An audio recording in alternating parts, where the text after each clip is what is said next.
Hey everybody, this is just a quick idea about maybe how to engage your kids and your family in this topic of worse comes before better. This series, what we're really getting at is this idea of pushing aside whatever's holding you back, and it might get a little messy in an effort to do that. And so, talking with your kids about this, there's a couple of questions you can ask, and it's all kind of age appropriate. I'm sitting here at the dining room table, and I always think these are great discussions over a meal. And I'm hoping that maybe in the next week you can get a meal with all your kids and just say, okay, that crazy pastor said, here's a cool question.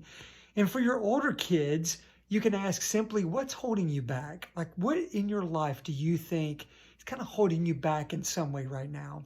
You know, the passage in Hebrews 12 says to throw off the sin that so easily entangles, tossing aside the hindrances in your life so that you can run fast and free. You don't have to get into, hey, what's your sin struggles right now, although that might be something your kids might share. But just to simply leave it wide open. What do you feel like is holding you back? And leave it wide open. It could be about relationships. It could be about academics. It could be about spiritual things. Let them share where they're feeling held back. Now, for your younger kids, you may need to ask this in a different way. You may ask, what makes you sad? Has there been anything lately in the last few weeks, last month, that kind of makes you sad? Or maybe it's fear. Is there anything lately that you think kind of scares you?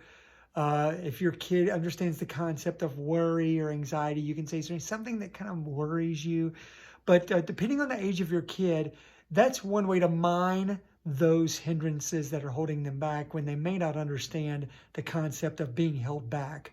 So, and again, of course, this is great to ask your spouse. This is great to ask adults as well. So all ages, have a discussion around the dinner table. Just simply ask, what do you feel like, if anything, is holding you back in life right now?